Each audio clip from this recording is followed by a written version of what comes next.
बिस्मिल्लाहिर्रहमानिर्रहीम। बोलते कालम के साथ मैं आमिर रज़ा खान। और वेनेजुएला के बाद भारत, यानी अब भारत की बारी आने वाली है और इसका तज़किरा कर दिया डोनाल्ड ट्रंप ने जब वो फ्लोरिडा से अपने एयरफोर्स वन, उनके जहाज़ का नाम है, उसमें फ़्लाई कर रहे थे। तो उन्होंने अपने साथ चंद सहाफ़ियों को भी मौजूद रखा हुआ था जो रिकॉर्डिंग भी कर रहे थे और सवालात भी कर रहे थे।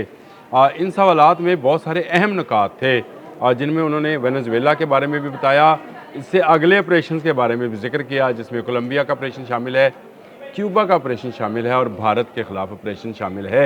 यानी राष्ट्रपति भवन जो कि वज़ीर-ए-आज़म की रहाइशगाह है, भारतीय वज़ीर-ए-आज़म नरेंद्र मोदी की रहाइशगाह, उस पर भी अमेरिकन हेलीकॉप्टर से मरीन उतरकर नरेंद्र मोदी को उठाकर, क्योंकि उनकी जो शादी है डिक्लेयर्ड नहीं है, शादी इनकी थी पुरानी, छोड़ चुके हैं, अब वो अकेले रहते हैं, उस अकेले बाबे को उठाकर भी अमेरिका ले जाया जा सकता है। उसका इशारा इस गुफ्तगू में मौजूद है। और इस पर मैं बताऊं, जब से वेनेजुएला पर अमेरिका ने हमला किया है, भारतीय वजारत हारजा जो है खामोश है, चुप लगी हुई है और कांप रही है, क्योंकि मोदी से एक मरतबा नहीं बारहा डोनाल्ड ट्रंप कह चुके हैं कि वो रशियन ऑयल जो है उसकी ख़रीदारी बंद करें। लेकिन पैसा का लालच जो अंबानी और अडानी को है, गुजरातियों को, वो ख़त्म होने को नहीं आ रहा। इन्हीं के पावर हाउसेस हैं जो रशिया से तेल ख़रीदते हैं और मोदी दबे लफ्ज़ों में इस बात का इजहार कर चुके हैं कि अमेरिका हमारे लिए परेशानी का बायस बन सकता है। जो एग्जैक्ट बात की इस इंटरव्यू के अंदर जो जहाज़ में डोनाल्ड ट्रंप दे रहे थे, उन्होंने कहा कि मोदी न्यू आई वज़ंट हैपन, मैं खुश नहीं हूँ रशियन तेल ख़रीदने पर। यानी वो इशारा है जिस तरह से निकोलस मदोरो को उठाया और ये बात कही कि हम खुश नहीं हैं। जो मनशियात का कारोबार होता है, देखें, बड़ी ताकतों को, बड़ी कुव्वतों को बहाना चाहिए होता है, लेकिन भारतीय मीडिया इस बात को इस बात से जोड़ा है कि शायद भारत पर आने वाले दिनों में मज़ीद टैरिफ लागू होगा।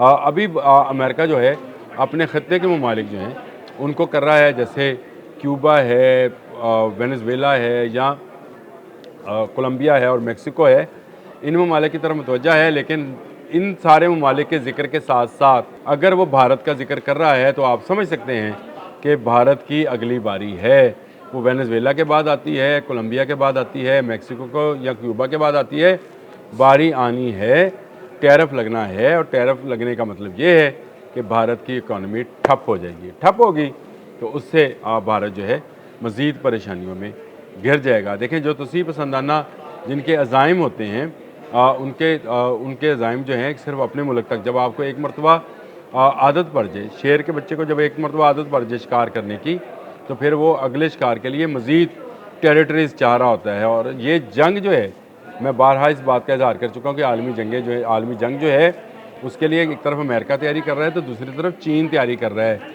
चीन की सरहद के साथ भारत शामिल है, जिसके बारे में बार बार डोनाल्ड ट्रंप इस बात का इशारा दे रहे हैं कि वो इससे नाखुश हैं, मोदी की पॉलिसी से नाखुश हैं। अब वहाँ पर रजीम चेंज कराई जाती है, यहाँ राष्ट्रपति भवन में डायरेक्ट जो है दाखिल हुआ जाता है। इसका फ़ैसला जो है वो ट्रंप सरकार ने करना है। और ये जो मोदी साहब नारा लगाया करते थे, अब की बार ट्रंप सरकार, बड़े खुश थे जब ट्रंप से मुलाकात करके आए थे।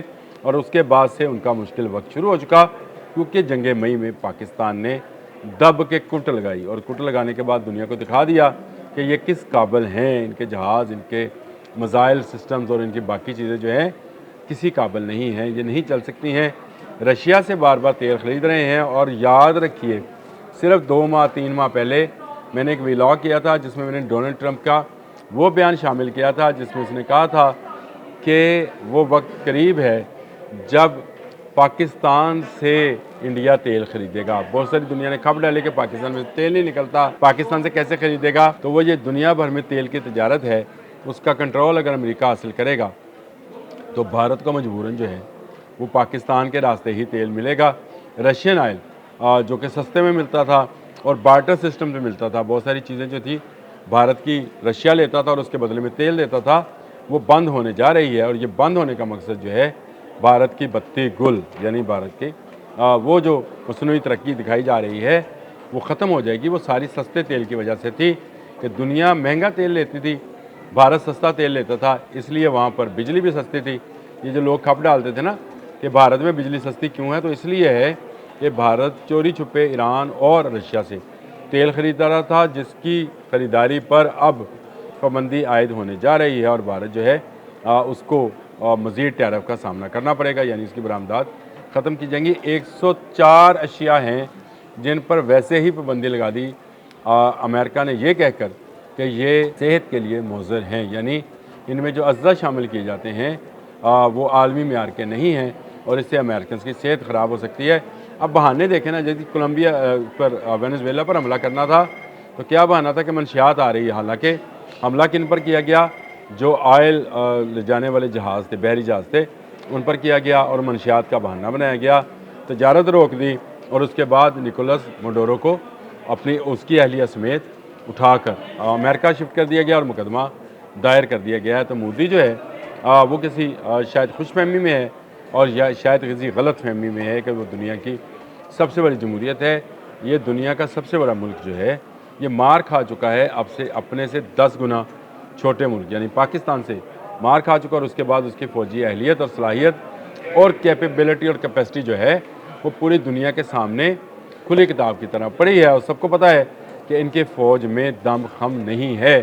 इस बात का अदराक अगर पाकिस्तानियों को है तो अमेरिकन को भी है, चाइनीज़ को भी है।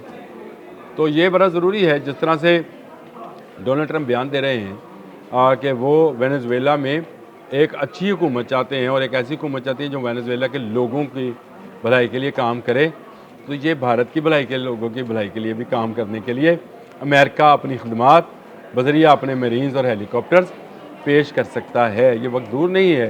भारत की जो पॉलिसी थी तोसीफ़ पसंदाना, उसको आप देखें एक के बाद एक मुल्क के अंदर जो है उसको निशाना बनाया जा रहा है। इसकी तोसीफ़ पसंदाना पॉलिसी को ठुकराया जा रहा है। बांग्लादेश ने ठुकरा दिया, नेपाल ने, भूटान ने, श्रीलंका ने, मालदीव ने, पाकिस्तान ने, तमाम जगहों से भारत पर जो है जो भारत का दबाव था वो ख़त्म हो गया है और भारत अब बिल्कुल ख़त्े में एक तनहा मुल्क की तरह है और यहाँ से अगर किसी को उठाकर ले जाया जाता है तो बाकी मुल्क जो हैं शुक्र ही अदा करेंगे कि भारतीय मोदी जो है जो हर मुल्क के अंदर अपनी नाक घुसेड़ रहा था बशमूल चीन, यहाँ से चला गया है। लेकिन बड़ा ख़तरा जो है मुझे ये लगता है कि जनूबी अमेरिका के इस मुल्क वेनेजुएला के बाद नंबर शायद जनूबी अमेरिका के ही कुछ ममालिक का होगा। लेकिन इसमें जो भारत का जिक्र आया है और वो भी जहाज़ में खड़े खड़े जो डोनाल्ड ट्रंप इंटरव्यू दे रहे हैं उसका जो जिक्र आया है, तो इस जिक्र के पीछे वो फ़िक्र शामिल है जो भारत को सबक सिखाना चाहती है। और आने वाले दिनों में कोई ज़रूरत नहीं पाकिस्तान को इसको सबक सिखाने की। इसको सबक सिखाने के लिए एक तरफ से अमेरिका और दूसरी तरफ से चीन, यानी दुनिया की दो बड़ी कुव्वतें जो हैं वही काफ़ी हैं। और मैदान जंग कौन सा होगा, चीन का और अमेरिका का, भारत, ये मुझे फोरसीन कर रहा हूँ, लेकिन वेनेजुएला के बाद भारत का नंबर आया लगता है। अब तक के लिए इतना ही। अल्लाह हाफ़िज़।